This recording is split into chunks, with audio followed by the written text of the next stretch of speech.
First, why do those committed to redefine marriage and family seek not to engage our arguments, but to discredit, to demean?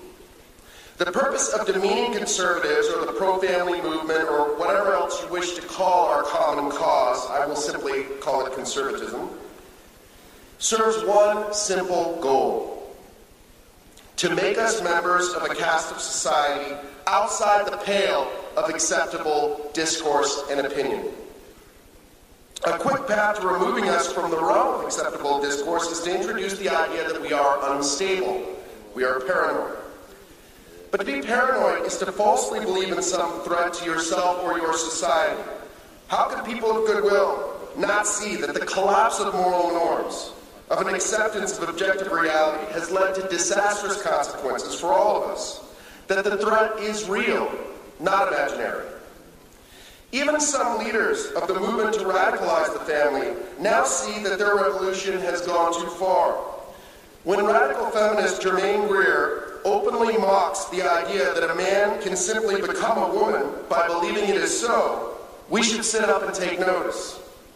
When Christians and members of other faiths are told that they can no longer live out the gospel call because it is discrimination, when girls cannot maintain their privacy in restrooms, when major scholars on the left advocate for marriage to be done away with altogether, when almost all of the consequences that we predicted would occur by redefining marriage in the law have occurred, paranoia must be immediately dismissed as a collective diagnosis for conservatives.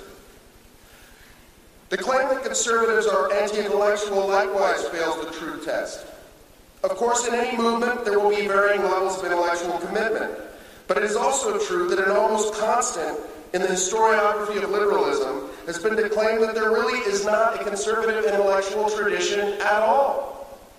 Lionel Trilling's oft-quoted dismissal of an American conservative tradition in 1950 bears repeating today because modern elites share the same view of all of us.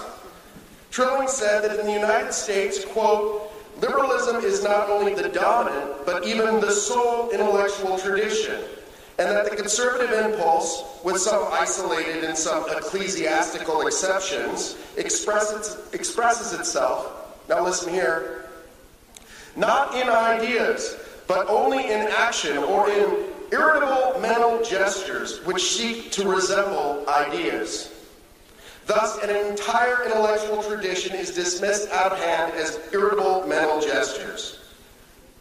The reality is that modern conservatism was birthed at the same time as the French Revolution bloodily ushered in an age of attack on family and faith. And ideas were at the center of both the attempt to revolutionize the family and the defense of it.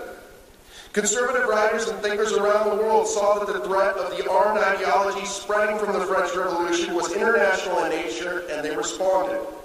Edmund Burke in England, John Adams in America, Alexis de Tocqueville later in France, they're merely representatives of an eruption of diverse intellectual work around the world aimed at defending faith, family, and civilization itself in the wake of the spread of revolutionary ideas in the late 1700s and early 1800s. Later, responding to the threat that communism and fascism posed to the family, men as diverse as Alexander Solzhenitsyn, Jacques Maritain, Wilhelm Röpke, pointed to the spiritual and social destruction that these ideologies unleashed.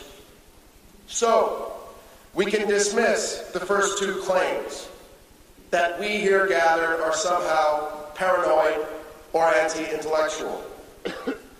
But I will concede on one point that we are indeed discontent, and we have every right to be.